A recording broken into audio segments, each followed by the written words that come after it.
everybody, and welcome to the first ever episode of the Nonsensical Nonsense podcast. I am so excited to be here, finally. If you know me, I've been talking on and off about starting a podcast for what feels like ever now, and finally this year I said, fuck it, I'm doing it. During Black Friday, I bought everything that I would possibly need for this, and then because I procrastinate a little bit more. We got into Christmas. I still hadn't recorded the first episode, but you know what? We are finally here. So please, I hope that you guys enjoy.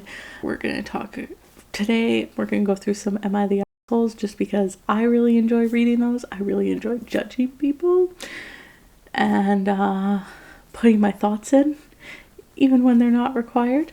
We're maybe in the future, I think I want to do some book reviews, movie reviews, some compare and contrast some movies, because it's always interesting when books get made into movies, to see where we're at. But yeah, I am your host, Kat, and I want to thank you so much for being here for the first ever episode of the Nonsensical Nonsense podcast. And we're just gonna get right into it. We have a couple to go over today, and we'll see where that gets us. So the first one is, am I the asshole for refusing to let my brother and sister-in-law stay in my apartment with their dog? Now, I haven't read these ahead of time, so I don't fully know where they're gonna go, but my first thought on this is, I have a funny feeling that you're not the asshole. I have a funny feeling you're not letting them stay for a reason, like not that you just hate dogs. I'm hoping it's either because you have a small apartment and they have a big dog, or maybe you're allergic, but let's find out. So I, 25 female, live in a small 1-bedroom apartment in the Lower East Side of NYC. I love my space. It's cozy and just big enough for me and my routine. I also have a pretty severe allergy to dander, pollen, and dust, so I keep my home very clean and I have to be careful about animals. Honestly, girl, I'm sorry. That sucks. I would cry if I couldn't have animals in my life. I have one cat and I love him to death. A few weeks ago, my brother, 28 male, asked if he and my sister-in-law could crash at my place for the weekend because they were visiting the city for an event. I agreed at first, but then he casually mentioned they'd be bringing their dog, a very energetic pug. I reminded him of my allergies and said sorry, but the dog can't come into my apartment. I offered a few compromises, like helping them find a pet-friendly Airbnb nearby, or suggesting they leave the dog with a friend or sitter for the weekend. But he shot all these ideas down, citing cost. I totally understand that the dog is an extra expense, but you think you'd factor the dog into their decision-making more proactively. 100%. If you're a pet owner, you should always be factoring in additional costs. Like, my cat is diabetic. I take him pretty much everywhere with me. I have to factor in that there are some places I can't go, despite having 2 lovely roommates that help me take care of him. 2 shots a day is a lot to ask of somebody, and so I always factor in that I need to bring him with me when I travel anywhere, which isn't a problem. I like having him with me. He may not like it as much, but he gets used to it. It is what it is. I factor in. I have a pet. It's an extra expense. You gotta consider it.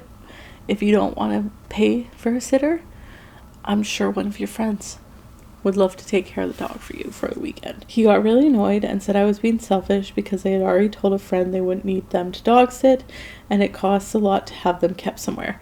That is your fault. You should not have told your friend you didn't need them to dog sit until you'd confirmed it with your sister. I stood firm and said I can host you guys but not the dog. It's not fair to me, my space, or my health. He got mad and said I was prioritizing my comfort over family. Dude, you are prioritizing a dog over your sister. Like, what's the difference? Like, I get the dog is a living creature, but so is your sister, and it's her space. She doesn't even have to say yes to you guys staying there. It's a 1-bedroom apartment. I'm sure that's not going to be comfortable for any of you. And accuse me of not liking their dog, which isn't true. I just literally can't breathe around it, and pug hair gets everywhere. I literally need a lint roller after. 100%. Like, if you have an animal, you know their hair gets everywhere and it takes forever to clean up. Like, it is what it is. So you should have asked your sister, simple as that, before you made any other plans. They ended up booking a hotel instead, and now my brother is barely speaking to me, and my parents think I should have just made it work for the weekend to keep the peace. I feel bad they had to spend more money, but it's not like I didn't warn them. Am I the asshole for refusing to let the dog stay in my apartment? Girl, no, you're not the asshole in this situation. Your brother is the asshole for expecting you to just accommodate whatever needs he wanted. Like, that's on him. Like, if you're not gonna plan for your dog to have a space to stay somewhere, then I don't know what to tell you. Like, sorry, but it's gonna be an extra cost. So yeah, for that one, you are not the asshole, my dear, and I'm sorry that you had to put up with that. Next, we have, am I the asshole for leaving my dad's birthday dinner after overhearing my sister comment about my miscarriage?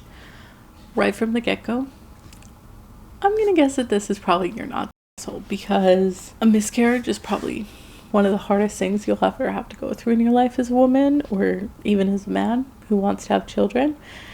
And I can't imagine having family comment something negative on that. A few months ago, me, 28 female, and my sister Eva, 33 female, realized that we were both pregnant. I'd say she was about 6 weeks further than I was. She'd been struggling with infertility, so we were all happy for her. I have an older son, 2-year-old, with my husband, 32 male. Can't imagine how excited you would probably be to have kids with your sister right around the same age. Sadly, a couple of weeks ago, I lost my baby. We told my family. They were all supportive, but I did sort of pull away from them. They would have tried to avoid discussing Eva's baby around me, but I didn't want to overshadow her, especially since she wanted this for a long time. I also didn't want to be reminded of my own loss whenever I saw her. That is totally fair. Like, you probably had all these plans for how your kids were going to grow up together, and you were probably so excited. And now all that is just gone. Like, that's awful. So I haven't been to my parents' place for Sunday dinner since, or really spent time with Eva, which we had been doing a lot before. I replied vaguely to any messages about my absence. Wasn't the best communication for me. Yesterday, my parents were hosting family dinner with for my dad's birthday. I had been thinking about going because I miss my family, and while, of course, the pain of losing my child had not faded, I'm at a point where I can at least put it a little to the side to be there for my sister and my new niece when she was born. Yeah, that is the thing. Like, eventually, you will be able to do things again. It's just going to suck for a little while, and people should be understanding of that. So I let my family know that we'd be coming. However, we had to get a gift for my dad, and my son had a bit of a temper tantrum. So we got to my parents' place about an hour late. I wish my dad, I'm guessing she meant to put a happy birthday here, but it doesn't say that, it just says I wish my dad. So I wished my dad a happy birthday, and then went to the kitchen where my mom, Eva, and sister-in-law were. But before I went in, I heard them say my name, so I stopped. My mom was saying something like, well, I guess OP is not coming. And Eva said, what did you expect? She probably changed her mind and is just staying home again. Honestly, I'm sorry for her, but you would think she was the first woman to ever lose a kid. And it's not even her first kid. They kept talking about other things, but I just wanted to leave. Just what the fuck. I went and got my husband, who was with my brother-in-law, dad, and brothers in the living room. I told my dad I was really sorry, but we needed to go. They all protested, but my husband could just see how upset I was, so he didn't. We got my son and left. When we got home, I just kind of cried for a while. My husband asked me what happened, and I told him. He was angry that she had said that, but thought we shouldn't have abruptly left because my dad had been looking forward to seeing her, and my son missed his cousins. After this, I was feeling conflicted. Later, my brother texted me saying my dad had been really upset with us leaving and brought it up at dinner. was caused the whole fight because Mom and Eva realized that I must have heard them talking, and my dad was mad about it. My brother said it was pretty bad and he wished I had just stayed so that none of this would have happened. Obviously, Eva didn't mean for me to hear that. They were all just frustrated that I had been AWOL for so long. No. If you don't mean for her to hear that, what's the point of saying that? Like, just don't say it. It's a mean thing to say. You don't need to bring it up. Now I feel bad because I didn't mean to ruin dinner.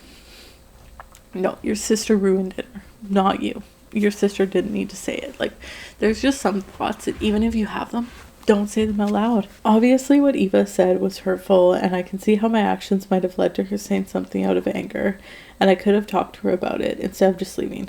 I don't know. Am I the asshole? There's some context here and there's an update, so we'll get there. But as of right now, girly, no, you're not the asshole at all, and I'm sorry that you had to go through that, and that your sister, who is still pregnant, keeping her baby, had said that to you. That's not fair at all. So for additional context, my family is the type to just drop by each other's places and see one another multiple times throughout the weeks, just besides just Sunday dinner. Lately, I've been kind of fielding off any requests for people to visit. So I just want to emphasize how close my family is and how normal it is for me to not be seeing them regularly, even for a little bit. I haven't been ghosting them. I've just been texting saying I'm not feeling up to it for dinner and kind of leave it there.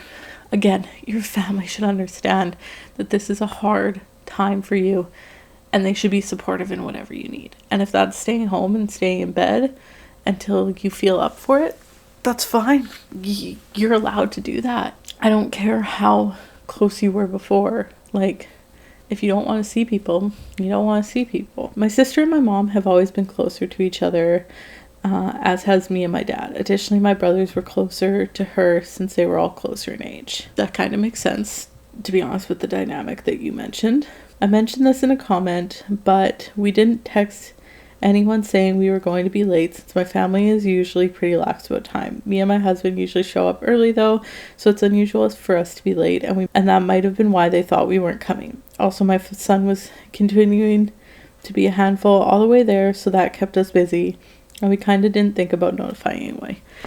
If it's not a regular thing for you guys to notify anybody, like, who cares? They easily could have messaged you too and been like, hey, are you still coming? Instead of just taking it as like, oh, she's not coming, because you did say you were going to be there. And again, why say these thoughts out loud? They just didn't need to be said. I started looking into grief counseling now that I feel like I can at least talk about it. That's great. Honestly, great. As far as she told us, my sister hasn't had a miscarriage before. She just had trouble getting pregnant to begin with. That's fair. I didn't think about the fact that the sister might have had a miscarriage and just wasn't saying anything to you guys, which again could still be a possibility. She could still have had a miscarriage and just not felt the need to say anything. People handle loss in different ways, but that doesn't give her the right to bash you for how you're handling your loss. From what my brother told me, my sister and my mom didn't admit to saying anything. They just kind of looked at each other once my dad mentioned me leaving, and he noticed and asked about it. Then one of my sister-in-laws, who's also in the kitchen, my other brother's wife, mentioned what they had said, and my dad got mad. My other brother was also apparently angry with them, and it just turned into my mom and sister trying to defend myself, and my and other brother yelling, and my brother who texted me trying to stay out of it. God, that sounds messy. At the end of the day, it's just something that shouldn't have been said, and I can get that your sister may have been frustrated and didn't mean it the way it came across or whatever, but it just didn't need to be said. Don't really know what else to say, except you're not the but I am very curious on what this update is, which is also pretty long, but let's see what she says. Okay, so hi everyone. I wanted to thank you all for the support and feedback on my last post. This update is mostly about a few different conversations I had. I took your suggestions and called my dad and apologized for leaving early. He completely understood. We talked a bit and he asked if we could go to lunch this week because he missed seeing me, so we made plans. That is great. It sounds like you're at least trying to get back to normal. Then I talked to my husband and told him that I didn't think I could have stayed and still thought leaving was the best thing for us. He apologized for validating my feelings and said that he would have liked to spend time with the family, but not at the cost of my mental well-being. He offered to call my brother, not the one who texted me, to set up a play date for our son with his kids so my son could see his cousins, which I appreciate. Honestly, your husband is green flag. Like, as soon as you brought up the fact that you were uncomfortable with how he handled it, he was immediately like, okay, totally sorry for invalidating your feelings. Like, that's a good husband. Like, I'm sure when he said, like, maybe we shouldn't have left, he was trying to help. But yeah, later my mom called. I guess my dad told her we talked, and she apologized for taking so long to call me, saying she felt ashamed and didn't know how to talk to me. She said she wouldn't have let Eva say that if they had known I was there, and that she didn't mean it. Eva has been hormonal and frustrated, and my mom thought calling her out at that point would have just made things worse. She felt terrible for hurting my feelings. I thanked her for the apology, but told her I needed more time before meeting her. This shit pisses me off because no. Like, you should have called her out and said that's a fucked up thing to say. Like, you're putting Eva, her comfort level, over your other daughters. She told you she was coming. There is always a possibility that she is in that house. Why are you letting your daughter say those things about another daughter? Like, that's not okay, and I get why you may not want to see her right away. After this, Eva texted me and I wanted to hear her out, so I called. She apologized a lot and emphasized that she didn't mean it and regretted saying it, attributing it to the same thing my mom had. Apparently, she and brother-in-law had a big fight about it when they got home, which delayed her talking to me. We had a long conversation in which she confessed that she had a few early miscarriages before they even told us she was pregnant, but she felt that she had kept smiling through it, which made her slightly resent how I was handling my situation. I told her I was hurting and keeping my distance so that she could enjoy her pregnancy. She felt bad for misunderstanding and thinking I was shutting everybody out. I assured her that wasn't the case. I hadn't let anyone in, and with her being pregnant, it was tough for me. I wished her luck and told her I hoped she could understand why I didn't think I could be there for her. She was sad, but agreed. We talked more, and by the end, things were better. I texted my family group chat with a long message about how I was feeling and why I would be taking space from meetups because I felt I needed it after this.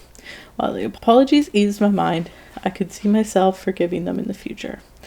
I am still hurting, and I think right now I need to spend time with my husband and son and handle my grief with a professional. Thank you all for reading this, and I hope this answers your questions about what happened next. Hope you have a fantastic day. That is totally fair. If you need space and time to deal with this, you go right ahead. Like, you're allowed to do that. Your sister shouldn't have said any of that, and I'm really sorry that she did. I don't think you're the asshole at all in this situation. So yeah, I don't think you're the asshole at all. I think that your family needs to do better, to be honest. That is never an okay thing to say to somebody.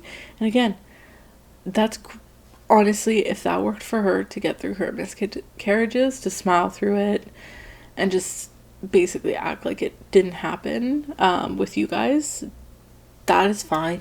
That is her prerogative. She is allowed to do that. What she isn't allowed to do is put that on you, that's how you need to handle the situation. Because no, you're each allowed to handle your shit in your own ways. I hope that you get all the healing that you need from that situation, and if it is another child that you end up wanting, I hope that you get that, and I hope that your family can understand why you need to take a break for them. Okay, let's hope that the next one isn't as serious. So we have, am I the asshole for telling my best friend if she wasn't always trying to get with my husband, her boyfriend wouldn't have left her? Jesus Christ, if this is true, you need a new friend. Girl is not your friend.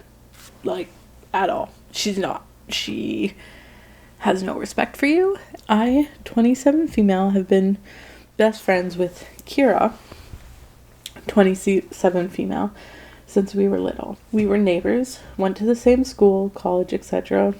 She was my maid of honor when I married Rowan, 28 male, who we went to college with. At first, Kira had a big crush on him, but he started liking me. We slowly got closer and I started liking him too. This was after Kira had told me that she had gotten over it and was dating another guy. But I still felt really guilty and didn't want to date him if it would hurt Kira. I asked her multiple times if she was okay with it, and she said she was, so I thought it was fine. That bothers me. You're friends with somebody and they like somebody, but that person shows no interest in them. Like, to be honest, I am of the mindset that they don't have a claim on them. It was never a thing, so why wouldn't you be able to date her? I think you're right for asking her if she is okay with it. Like, that's just a common courtesy, but you're within your rights to date him. Kira had been with her latest boyfriend, Adam, 27 male, for a year or so. However, over the last few months, she had been acting strange around Rowan. Whenever we'd be hanging out the three of us, or even with Adam there, she always finds some way to sit next to Rowan, laughing at everything he said, etc. I didn't think anything of it initially because I knew it was just kind of her personality and that she and Rowan were friends. But then she started always asking me if Rowan was there before she came over. And if I said no, she'd often suddenly say she couldn't come, though sometimes she would say that even if he was here. Rowan also told me about a comment she made to him once about how he was so patient for putting up with me being too tired to do anything with him, now that I was pregnant, which I thought was weird. What the fuck, girl? Get this chick out of your life. She's not your friend. The odd behavior continued, but to be honest, the pregnancy had been keeping me too exhausted to give it a lot more thought. And Rowan seemed as friendly with Kira as always. But 2 days ago, our mutual friend, Shay, threw a dinner party. Me and Rowan went, as did Kira and Adam. Kira got a bit tipsy, and she kept trying to sit with Rowan and touch him. He excused himself a few times, but she kept finding him. I tried to get her off a few times, and I was getting mad because this was a new line she was crossing. She was slurring about how I stole Rowan from her. Thankfully, Adam was too busy talking to Shay's husband to hear this, but he definitely saw Kira's actions. That is I don't care how drunk you are. That's not okay. That's your friend's husband. The next afternoon, I was at Shay's again with some friends when Kira showed up. She was crying about how Adam had broken up with her that day, saying he didn't think they were going to work out. Everyone was consoling her, but I was just kind of sitting there. I couldn't help but feel like she'd brought it upon herself. She asked, "Aren't you going to say something?" And I said, "Maybe Adam wouldn't have left you if you weren't trying to get with Rowan all the time." Some of our friends were shocked to hear this and got mad at Kira. Some got angry with me, saying Kira was just really friendly with everyone, and that was a horrible accusation to make. Kira was upset, saying she couldn't believe I thought that of her, and maybe we weren't really that close. She left in tears, and I left soon after too. Now I don't know. Maybe I was wrong. Kira had been drinking at the dinner party and might not have meant what she said. The other stuff could have been nothing. Maybe this was too harsh to say to her after breakup, and we could have talked privately, not in front of our friends. Am I the asshole? Oh, I have thoughts. I'm a firm believer in the saying that drunk actions are sober people's thoughts. If she is going to do that so drunk, that is what she is thinking when she's sober. She 100% believes that you stole him from her, even though they, from the way you made it sound, never dated or anything. So that's fun. The other thing also is, girl is not your friend. Like, at all. You don't do that. I have friends that are married, that I'm friends with their husbands too. I have guy friends that are married, and I would never, never. And there is a firm fucking boundary up now that does not get crossed. I hate the excuse, oh, that's just their personality. No, that's not a fucking personality. There is all these people that you could be out there dating. Why do you have to do this with your friend's husband? And then to sit there and say, well, you're not a friend because how could you accuse me of doing that? I would never. Well, clearly she's seen enough of what the fuck you're doing. And you said shit to her when you were drunk. So, girly, you are not the asshole. Your friend needs to get the fuck out of your life real quick. I do think you maybe should have brought this up in private to her. But at the end of the day, it's true. Like, I'm just scrolling quickly through all the comments here. And yeah, this one, Kira is trying to F your husband. She is not your friend at all. You are not the asshole for saying that, but you're the asshole for allowing her to make your husband uncomfortable by sexually harassing him. 100%. You should have stepped in way sooner. Like, if I had a friend doing that to somebody I was in a relationship with, oh, you best believe they out the fucking door. Like, I am not gonna sit there and watch my friend touch that person when he does not want to be touched. Like, that's not gonna happen with any, regardless of if I'm dating somebody or not. If I am sitting there and I watch somebody touch somebody and they don't want to be touched, you bet your ass I am the person saying something. This one, I read the headline and I was like, oh dear sweet baby Jesus, this is not going to be fun. The headline for this, Am I the asshole, is, am I the asshole for telling my husband he should limit the amount of money he sends to his mom? If he is just sending money to his mother for no reason other than to send her money, I'm really hoping that there is a good reason that he is. My husband was born in Mexico, where him, his brothers, and single mom lived in extreme poverty. Him and his brothers moved to the US many years ago, and they all send their mother money. One of them left their kids to his mother since his wife abandoned him. Over the years, my husband built a home for them because he grew up seeing her struggle, and after he built the home, he usually sends $200 per month, sometimes more due to medical bills or expenses. Now his brother's kids are older. One of them has graduated college, but I believe she doesn't want to start working because she is comfortable asking her father for money. My husband just recently found out that sometimes his mom lies about not receiving the money from his brother, and my husband ends up sending money for the kids' uniforms, etc. However, he now learned that there has been a few instances where his mother asked his brother for money using the same excuse.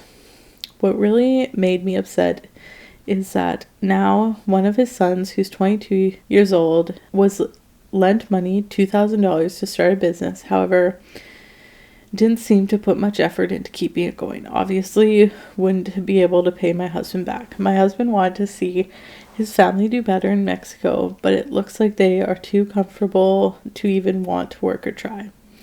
Also, whenever she doesn't receive money, he starts getting constant messages from his niece about how desperately they need money. By the way, he charges no one rent with hopes of them continuing school or have a better life than him. Unfortunately, it also is a common habit to ask for money for parties and events. Aside from medical expenses, my husband has also found out that his mom is addicted to paying for witchcraft.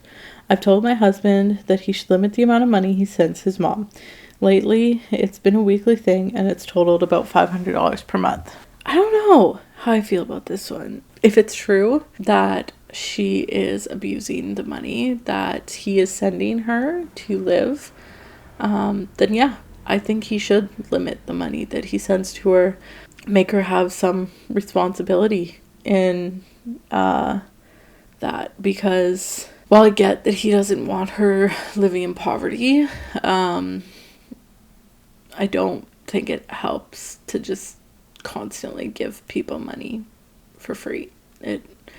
They don't learn anything. And if she is indeed capable of working, she should be doing something, at least, like something to make her own money.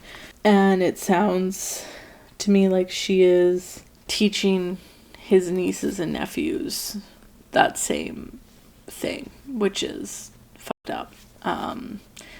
That they can just expect somebody else to give them money whenever they need it. If you are in the position to help your family like that, awesome. Like, that is, I fully commend you. That is great. But you are not required to help your family in that way. Ever. You're just not required to. The comments are saying not the asshole, and I agree with them. She's using him at this point.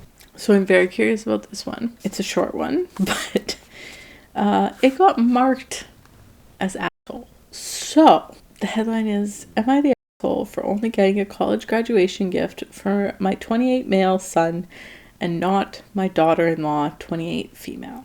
I am very curious about this one. Let's find out. So I'm a 55 female, and my son, who I raised as a single mother, recently graduated from grad school.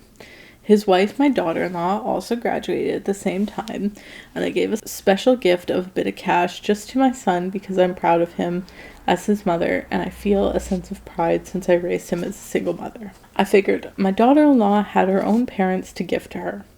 While my daughter-in-law texted me saying she was very hurt that I only acknowledged my son, her husband's grad, and not hers. She thought she was part of the family as my daughter-in-law, and they had been together for a while. She said she didn't expect the same amount of money, of course, but just a card or something. She said she felt I overlooked all her hard work and only saw my son's. However, I did not feel the need to apologize or justify my choice in wanting to reward my son individually. I could be the asshole for overlooking my daughter's accomplishment and only acknowledging my son.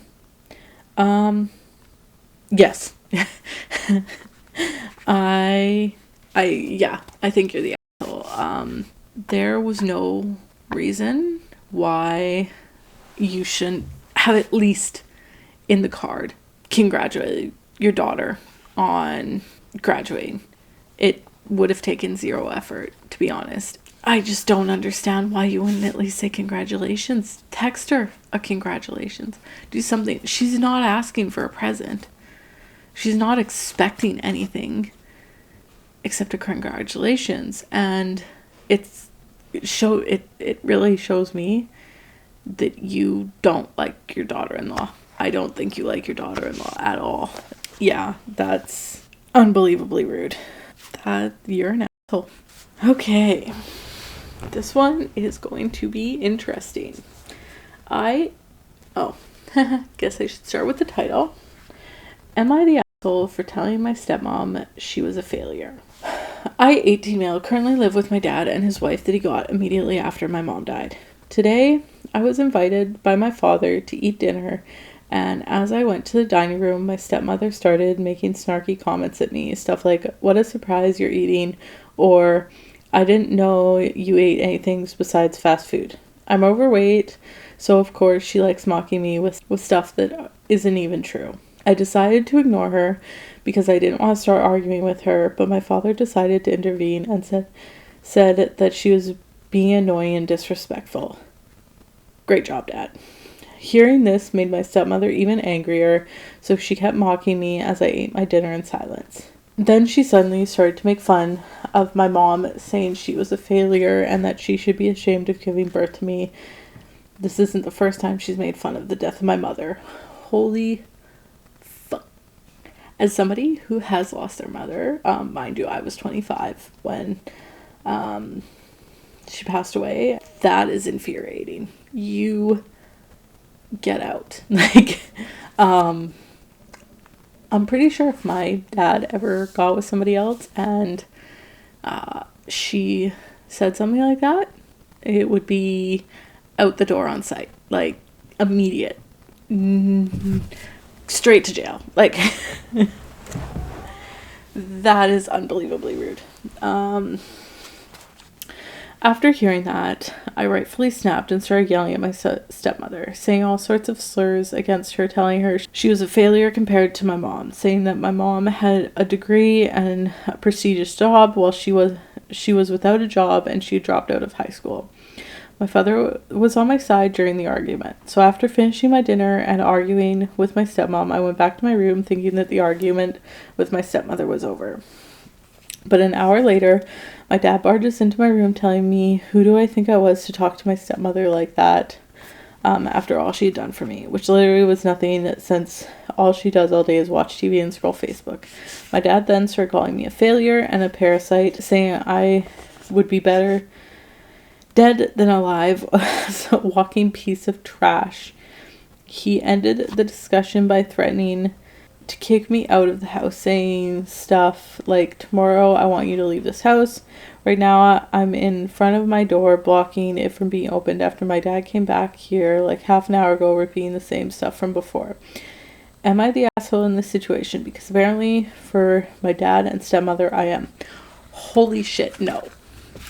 I take back, I rescind my good job, Dad. What the fuck? Zero respect for you as a parent. You're not a parent. You're a piece of trash. If this is true, you need to get the fuck out of there. You're 18 now. Just get the fuck out. Go find some kind of job. Go stay with friends, do something, get the hell out. Somebody in the comments said, holy shit, not the asshole, that sounds horrific.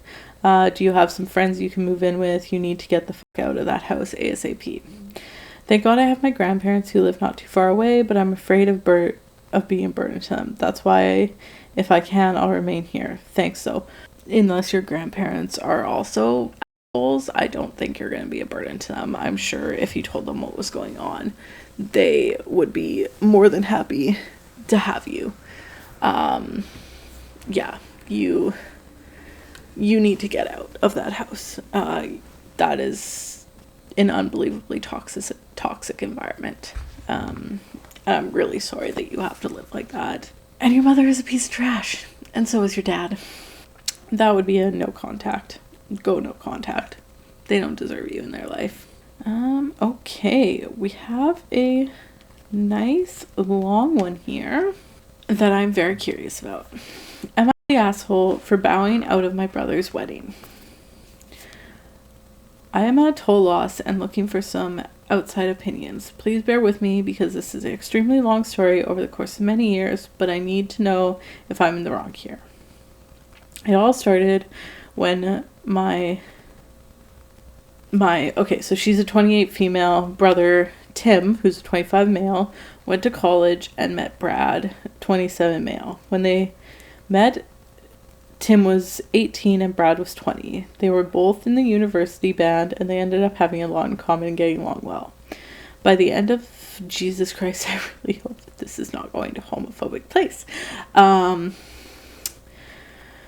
By the end of the fall semester, they were officially boyfriends, and our family met Brad shortly after. And I also want to emphasize that Tim being gay has zero impact on any of our feelings about the situation. I hope so. Just want to clarify since some people are hella homophobic and might assume. Anyway, Brad seems great, and most importantly, he made Tim happy. Late in spring semester, Tim had a pretty bad falling out with his roommates and his college group of friends. Apparently one of Tim's roommates had asked him to not have Brad in the room every night, and Tim got pretty hostile in response, and Brad continued to go to their tiny dorm room every night. This led Tim essentially being dropped as a friend by his roommates and the rest of the friend group. 100%. Brad doesn't live there. If you want to stay with Brad every night, find your own place. But yeah, I had a roommate that had a boyfriend that would come over a lot. I've had a couple roommates like that, to be honest, that have boyfriends that stay over, kind of outstay their welcome. It's not fun. The next event is the catalyst that set us on the path to where we are now. Tim is in year 4 of his 6-year program, and he is struggling being in such a difficult program. His fall semester grades now depend on how well he does in his finals. November 2021, Brad asked my mom to lunch and says he has something really important to tell her. I let her know it sounds like he wants to propose, and she laughed it off because Tim is deep in the weeds of his education and had a couple more years of hard work to go, and he really can't afford a distraction. Well, as I predicted, Brad tells my mom he has a ring and he intends to propose. He has a plan. He and Tim will go away for the weekend with Brad's family. Turns out he was planning to get away for the weekend before Tim's finals. He also tells my mom that the proposal is a secret and we can't mention it to Tim. My mom is completely shocked and doesn't know how to react in the moment. We both separately texted Brad, expressing our concerns that Tim should finish school before getting engaged so he can really enjoy every part of the wedding process. We even, very subtly, asked Tim at Thanksgiving what he would think about getting engaged at this point in his life. And he states there is a girl in his program who's engaged and he thinks it's insane. However, Tim goes away for the weekend. Tim fails his finals and then has to repeat an entire semester. After Christmas, Brad and Tim walk through the door with champagne and inform my parents they are engaged. My mom is shocked considering Tom's response. Have I been calling him Tom this entire time? It's Tim. I don't know if I've been calling him Tom or Tim.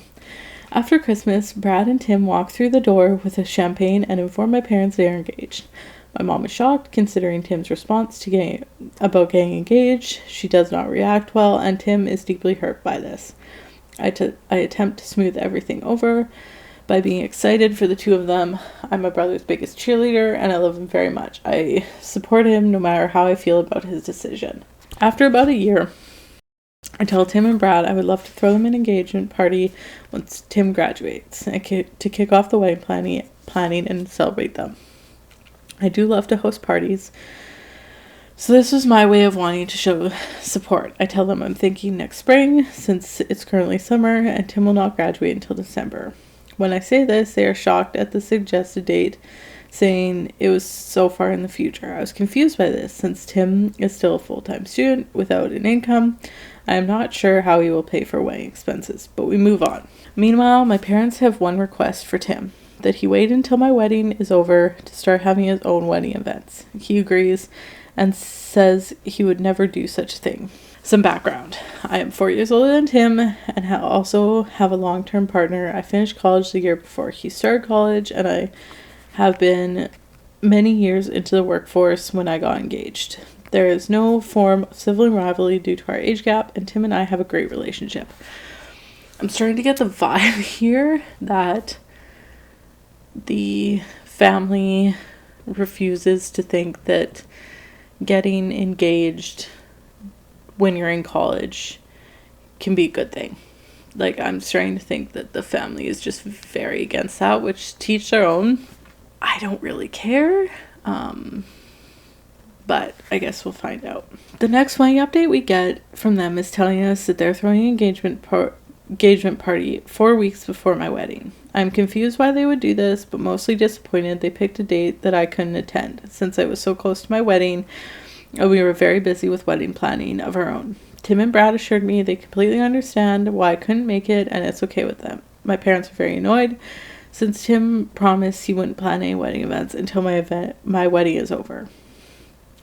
That's a weird thing to do, and if you are on good terms, for him to not want you there.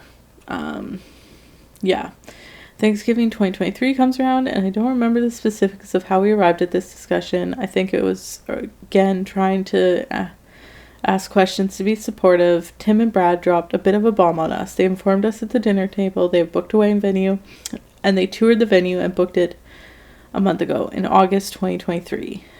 They also booked vendors such as catering, etc. My parents were shocked, and we had not been told any of this. They made their wedding plans months ago and kept it a secret. At this point, I asked for updates many times. This has definitely rocked our family. We try to talk it out once again.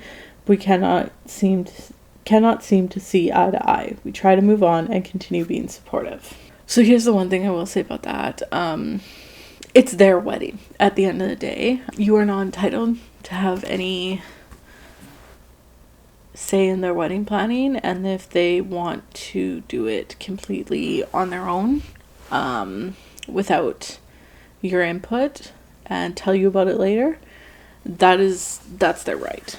The good news is Tim has finally graduated from his university program. He had to do an additional semester due to the failed finals incident mentioned previously, but we are all ecstatic he has graduated and can finally focus on things other than schoolwork. And most excitingly, he can get a full-time job and finally have an income to do fun stuff like travel.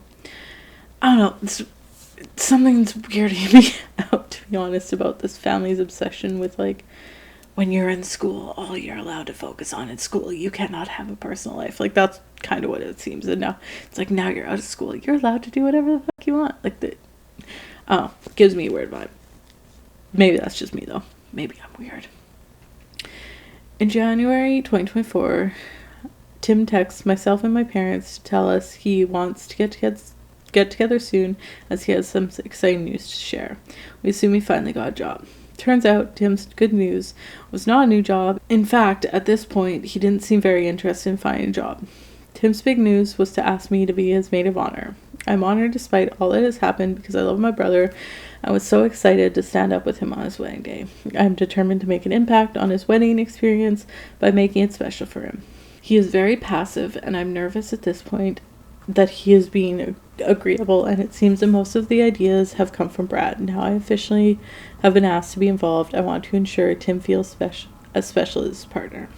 Brad also has a sister named Kim, and he has chosen her as his maid of honor. They will also be having a large wedding party, though they clarify only myself and Brad's sister will stand up for the ceremony. I do notice that every person in the wedding party is Brad's friends, who later became friends with Tim. In hindsight, this is because Brad has isolated Tim from any friends he had. I once again worry about Tim having enough support. It is then decided that Brad's sister Kim will plan the bachelor party while I plan the wedding shower. I believe this is decided because I originally offered to throw an engagement party, and I'm happy to throw a shower. Over the next 6 months, I asked them several times for any requests or specific requirements for the shower, and they vaguely answer each time. I do not get any clear answers from them until August 2024. This is where everything begins to fall apart. August 2024, Tim and Brad have moved into Brad's childhood home. This is another story entirely. They invite my parents, my husband, and I over for a housewarming type dinner. Everything goes well, and before we leave, I end up bringing up the shower planning, since it's really needed to be decided on soon. I have a few ideas in mind and plan to host at my house and order catering. I can't afford to book out a venue, and catering is a little costly, but I'm happy to do it. For reference, my house is about 20 minutes from Brad's hometown where they live now. Tim and Brad have informed me that I need to invite every single person on their wedding guest list to the shower, 80 people, and that the shower must be held at a venue in Brad's hometown. What the fuck? That is not a wedding shower. That's just the wedding. That's weird. Honestly, I'm completely shocked at this because I would have been asking for details because I've been asking for details for months now, and they had yet to mention this. I am still so shocked when they tell me that I don't have much of a response at that moment. I tell them I can't afford to host 80 people at a venue, so we'll definitely need to discuss further and find a way to compromise. When I'm finally able to sort out my feelings about this, I feel hurt that my ideas was not good enough for them, confused why they would wait so long to tell me, used as they think I should spend so much money on what is essentially a second wedding. 100%. The wedding cost is on you. It sounds to me like they're trying to use you to pay for a wedding. Like, hi everyone, it's Editing Cat here. I realized while I was editing that there was a paragraph I forgot to read. Sorry about the sound quality. I'm just recording this on my computer. But what I missed was I finally decided on a compromise. I texted Tim, Brad, and Kim my proposal. I proposed we throw 2 wedding showers, one for Tim's side and one for Brad's side. I say I will host Tim's shower at my house as planned, and then Brad has the freedom to plan his shower exactly as he wants it, since we cannot afford what he wants. In fact, this is what happened for my wedding. Since my in-laws are a few hours away, and it worked out perfectly, I use this as an example. Brad said no. He insists on one shower as he has outlined. He said it's very important to get our families together before the wedding. I'm confused at this because they have been dating for years and the parents have met several times. I let him know I still can't afford what he wants, so to let me know what him and his family plan. A few days later, Kim sends a long text. First, she implies I have been stressing out Tim and Brad. She talks about how important it is to throw them a shower they deserve and how they deserve the best. She says she's happy to reach out to some venues and set things up, and their family is happy to pay for all the costs if that is the issue. Her text is condescending and pushy. I get that's condescending and pushy, but at the end of the day, if it takes the cost off you and that is what they want, they shouldn't have asked you to plan it to begin with and then throw out all your ideas. They should have already been planning it. Yeah, the whole thing just feels icky, to be honest. At this point, I'm not even sure why I was asked to throw the shower in the first place. I was told my idea was not acceptable and that I didn't need to plan or pay, so why even ask me? I reply to Kim, letting her know I'm not sure we're seeing the same situation here. I tell her some details of the situation that she may not have been told, such as how the whole wedding was planned in secret and Tim is still unemployed without an income and has significant student loan debt. We're concerned about him far beyond an elaborate shower. I also tell her I would feel uncomfortable not following social etiquette of throwing a wedding shower. For example, it's inappropriate to invite somebody that you know cannot attend because they feel obligated to send a gift. I also expressed my confusion on why it is critical for me to plan a massive event for the wedding shower when my family was disregarded during the entire wedding planning process. I tell her I love my brother and want to support him, but I will not be pushed around. I agree with you there. Why even ask you if they're not going to take your input? And then on top of that, why...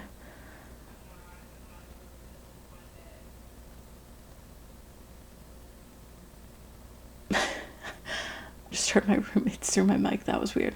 Yeah, why do you need to have a wedding shower for all the guests for the wedding? That makes no sense. I'm confused as hell here. Kim replies with yet another condescending message disregarding with everything I have said. Apparently it is very normal to throw an 80-person wedding shower in their world. Her response suggests she completely disregarded every single concern I raised. She asks if I would still want to help plan the shower, even though she has taken full control and disregards me thoroughly.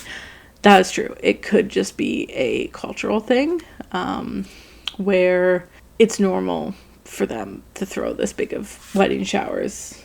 I also text Tim, just needing to express how I feel about this. I explain why I made the decision I have, how all of this has made me feel, and why their request is not what is considered normal for a wedding shower. Perhaps my text was snappy and a little bitchy, but I was at my wit's end with this situation.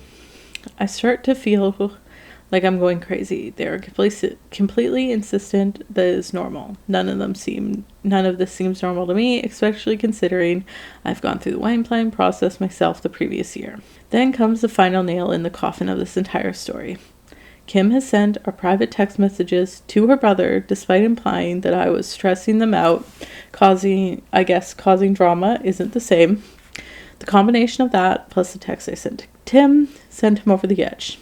Tim writes me a scathing multi-page letter. His letter picked apart my text message to him, line by line, and inflated every claim I made. He starts out by saying, I clearly have a multitude of pent-up feelings about this. I am confused because I have expressed my feelings many times, so I'm not sure how they are pent up.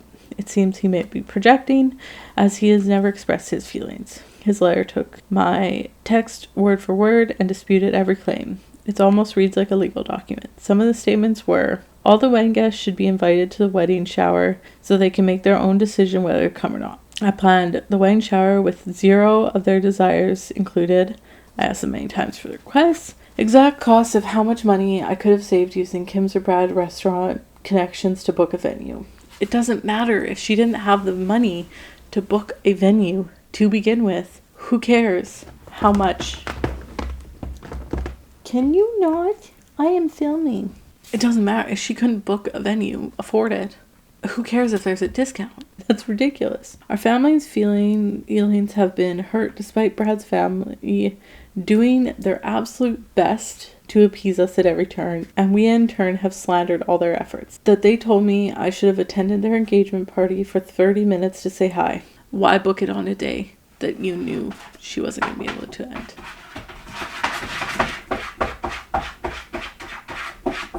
Really? What's your problem right now? My cat is being needy. I could have asked about wedding planning at any point, and they would have told me. From the sounds of it, she asked many a times. Brad was the only reason they still have a positive relationship with my family. That doesn't seem right. Having me as my maid of honor brings him despair. That right there, I'm out. Why ask me then? My actions have shown no attempt to be at supporting inclusion of love. I am passive aggressive throughout the entire situation and never express my feelings. My family shows nothing but disinterest in his future, while Brad's family shows nothing but support and love. Tim and Brad are very direct people, and we wish we'd shared our feelings. He also responded to one of my concerns about his status. He has a doctorate degree and now works a very menial part-time job that he does not even enjoy, earning a few $100s a month. Their focus as a couple has been projects for Brad's house he owns, selling Brad's house and moving. Brad also bought their new home, taking big vacations with Brad's family and planning a big wedding. Tim's response is that they both agreed that he do the housekeeping. They do not plan on having children.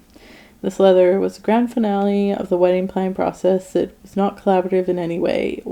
Even though I was asked to be maid of honor, it was a litany of all that my family had done wrong and all that Brad and Tim have done right. Not only was there no room for discussion, it was explicitly said that this was only time I will say any of this. Brad's sister said she would throw the wedding shower and invite everyone, whether I was involved or not. At this point, I gave up and said I would bow out of this. So I sent Tim a short message in response to the letter expressing my heartbreak and that there has been no communication since. So am I the asshole?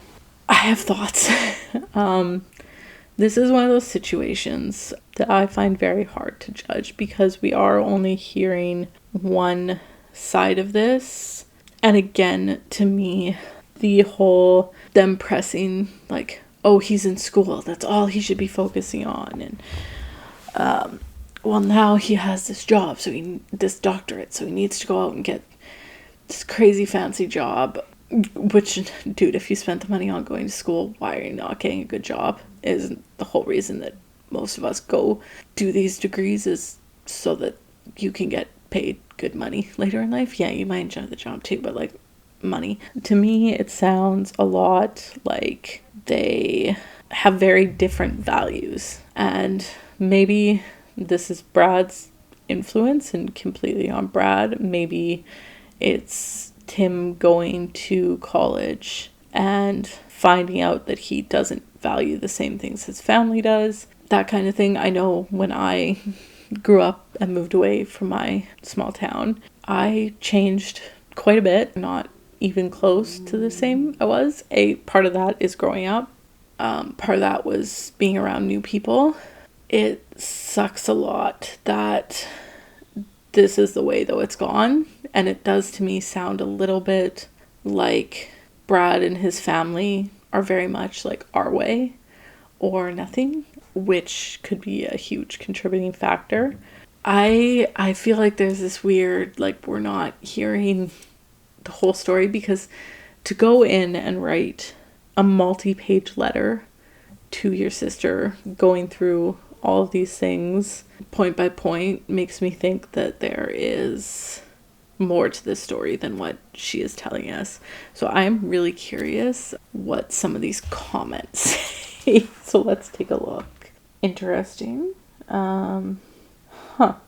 This post is locked and isn't allowing any comments. The only comments on it are from like automated moderators, it seems like. Which really, I don't know, that's giving me a weird vibe that there's something else going on here. And I feel like it might be a little bit of everybody is in the wrong here for this one. My roommate is yelling about something. Oh, she's gaming. It's always entertaining whenever she's on Twitch